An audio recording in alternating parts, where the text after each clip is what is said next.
if you are very fast off the ground, but then really slow at your lockout, this applies to you.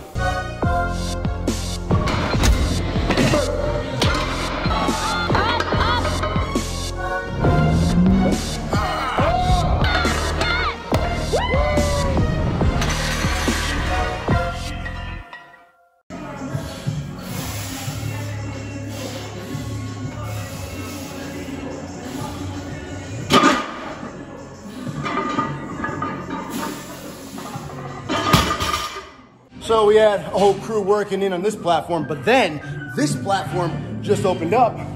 So I'll just move over here, nice and easy, bada bing for our working sets.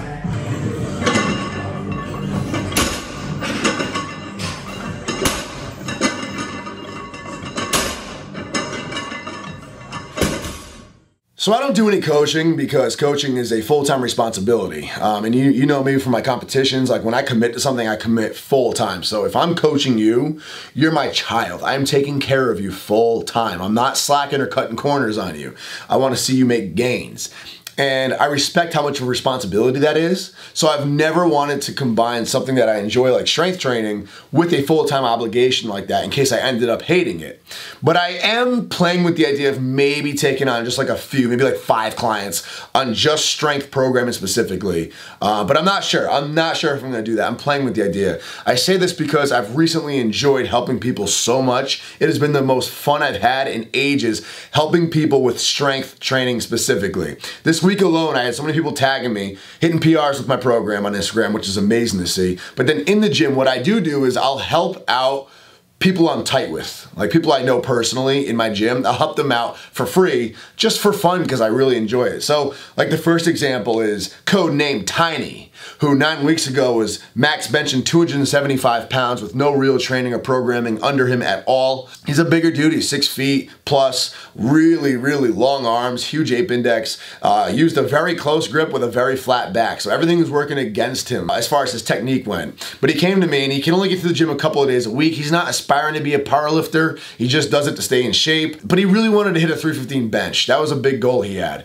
So I knew if I spent too much time stripping down the weight and working on technique for weeks and weeks and weeks on end to make it a good, strong powerlifting technique, it'd probably bore him and scare him away from the gym. So what I decided to do was I tweaked his form just enough to be safe. We got his grip out a little bit more. We got his chest rolled up. We got leg drive going. We got him breathing correctly, elbows in a little bit tighter, but we kept it mostly the same. And just through really good programming and weak point training, in 9 short weeks, I got him to hit 315.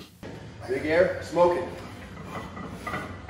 Smoke it, drive it up, drive it up, drive it up, smoke it up, get up, get up, get up, yes! Now, he's seen the light. Now, he's hit his first major goal. Got that feeling of euphoria, and he's locked in and committed now. Now, we scale the weight back, and we go to town working on his technique, making it optimal, optimizing that technique. Up, good, tight, up, good.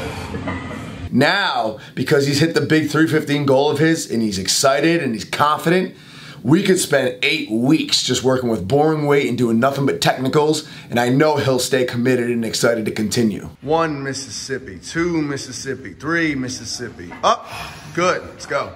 Another friend of mine I'm helping out is John Almonte, who I gave my lean strength program to, which is an 8-week program. John ran it to a T. He started this program with a 365-pound squat. He said his overall big goal would be to eventually hit a 405 squat. Well, I knew right out of the gate that he'd be good for a 385 PR by the end of this program, and I even told him I think 405 might be there. Let's just see how it goes. Lo and behold, in 8 weeks, he went from a 365-pound squat to a 385 squat. Run up, run up, run up, run up, run up, easy! Oh. And that moved so easily, we threw on the big 4 plates, and he smoked his big goal of 405 pounds for a 40-pound PR in 8 weeks with my programming. Warm up. Yep. Come on! Yeah! Let's go! Woo! Oh, with us! Yeah!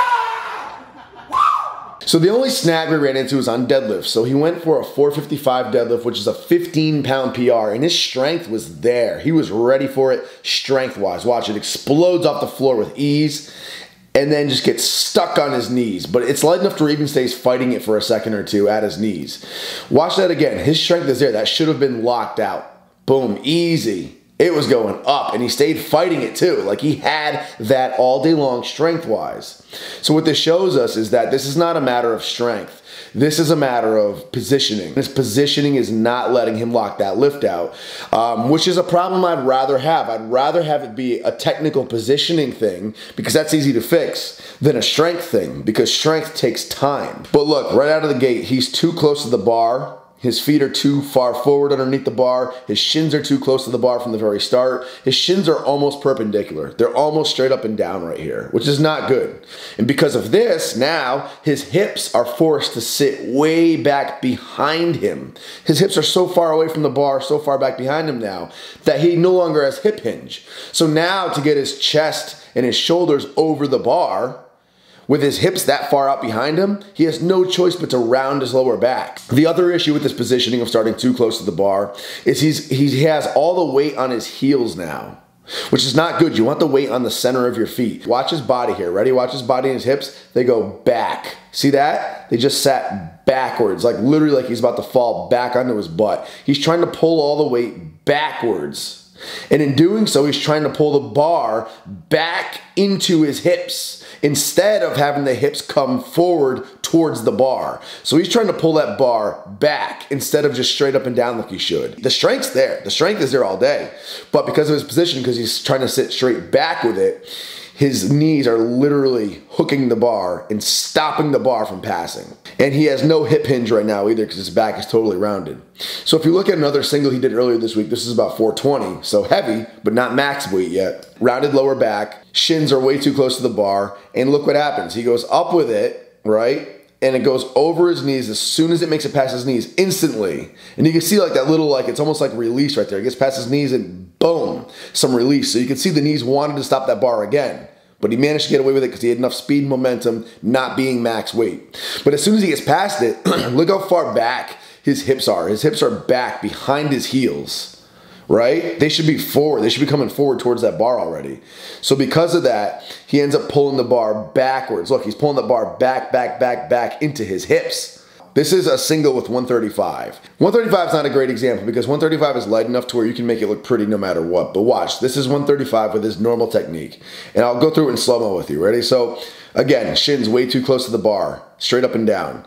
Look how far away those hips are. Look, his lower back is rounding already with 135, right? He goes to pull, and same thing. He's pulling. Look how lazy those hips are. So the bar just got past his knees right here. And look how far away his hips are. They're sitting way back here behind his heels. You know, and it's 135 again, so he's able to make it look springy, but still, those are what I call lazy hips. They're sitting back, they're chilling, they're not really doing their job, they're not being aggressive. You're right? Now watch this. This is with some cleaned up technique that I'll show you in a second. But already like more bend at the knees. Knees are more forward over the bar, which brought the hips forward closer to the bar. Now his hips are more over the bar. Look at his shoulders. His shoulders and upper chest are more over in front of the bar now, which is great. And look at his lower back. No rounding in the lower back. A nice neutral lower back now. Look at those hips. Ready? Past his knees. Boom. The bar just got past his knees. Now look. His hips are not sitting way back behind his heels. His hips are charging forward towards the bar. They're rushing to meet that bar. Look at that. They're slamming into that bar. And the bar is no longer going backwards. The bar is now going straight up with the hips driving into it. No knees getting in the way. So that's what we're working on now. Okay, so I did a series called The Key to a Big Deadlift. It's a 2-part series. It goes into so much detail on how to exactly figure out your perfect setup for a deadlift, your positionings, and I get into the whys and why nots of every tiny little detail. First things first with John is we are going to make him step back from the bar and widen his stance. Those are the first 2 major things, and then there's one more thing after that. So when I say widen your stance, I mean tiny, tiny adjustments, millimeters, no more than a centimeter difference, just stepping out to either side about a centimeter, that's it. It should be such a small difference that your hands don't even have to move, or if they do move, it's barely at all. Your grip should be able to stay about the same. But this subtle little difference is gonna allow you to engage the hips so much better and just put you in a slightly better position. The narrow stanced conventional deadlifters fall into this trap. I did the same thing. They fall into this illusion that the narrow stance creates of being a stronger position when it isn't. This happens for two reasons. One, because you're closer together, you get more bend at the knee. You have to bend more at the knee to get down to the bar when your feet are so close together. Because of this, you get a lot of quad engagement at the very start of the rep. And you're basically able to squat the weight up from the very start, all quads. And that makes it so the start of your rep is very explosive. If you are very fast off the ground, but then really slow at your lockout, this applies to you. And the other thing is it puts you into a better feeling position torso-wise. If you're wide out here, your hands have to be wide too. And look how much closer to the ground my chest is. Look how much more bent forward I am. If I bring my stance in together, I can then bring my hands in, and look, suddenly my torso is more upright. Now I feel like I'm in a more upright, healthier position. So between that explosiveness off the ground and a more upright feeling torso, people think that the closed stance is the better stance. But it ends up being a trap because they end up getting less hip engagement and they end up in a weaker position. Check out this exaggeration of a difference. Ready? So close stance, really close. To grab the bar, look what has to happen. My hips go way back here. My legs are already so damn bent, so they have to go from here all the way to here just to be locked out. That's more range of motion, it's more joint movement. And my hips are so far away behind the bar, it's gonna be really hard for them to get over the bar and try to engage. Now, if I bring my stance way out here, which you would never do, this is way too far, but just for exaggeration's sake, bring my stance out here. Now look when I grab the bar. Look at my hips, they came forward. Now my hips are almost on top of the bar. They're almost over the bar. So I'm gonna have so much more engagement right off the bat with those hips driving through that lockout. Also, my legs are a little more locked out than they were, just slightly. They went from being here, totally bent, just a little more locked out here. That's less range of motion for the legs to have to move to get you into a locked out position. And of course, this is an exaggerated example, but that's how it goes on a minute level, almost hard to see in the video. If you just open your feet up by like a centimeter, you're gonna feel a huge difference. You're gonna put your hips a little bit more over the bar and you're gonna get better engagement. And what you'll notice is you're gonna feel a little slower off the ground, which will freak you out at first, but just trust it because you're gonna be slower off the ground a little bit, or slower feeling, I should say, but your speed's gonna be consistent. No more slowing down at the lockout.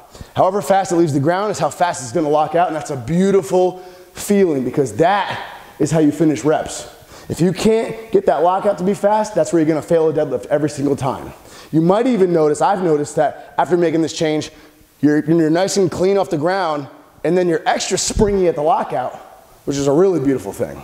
So I also mentioned standing back away from the bar. Again, if you're a conventional deadlifter, you're standing upright, and your shin's already touching the bar, you're too close to the bar. Your knees have no room to go anywhere. So now if I were to get in a position, I can already feel it. Look, all the weight's on my heels already. I'm not even trying to. I actually have to hold on to this bar to stop me from falling back right now because I have no room to push my knees forward to get balanced again. If I try to do that to get off my heels, look what happens. I move the whole bar. Now I'm balanced, but I move the whole bar. So if you're trying to do this without moving the bar, which you should be doing, you're gonna be sitting back on your heels. And then what happens? Look, you're trying to deadlift, your hips are so far behind you here, they have no chance of even activating. So what happens is you end up sitting back and you're trying to lock out, you're trying to bring the bar to your hips. You have no choice. And look, it gets stuck in the knees. I'm trying to pull it back and it's getting stuck on my whole legs and knees. So if we just simply step back, I told John step back about 1.5 inches, 2 inches. I do get into how to find your positioning in those videos below. Then let your knees come forward.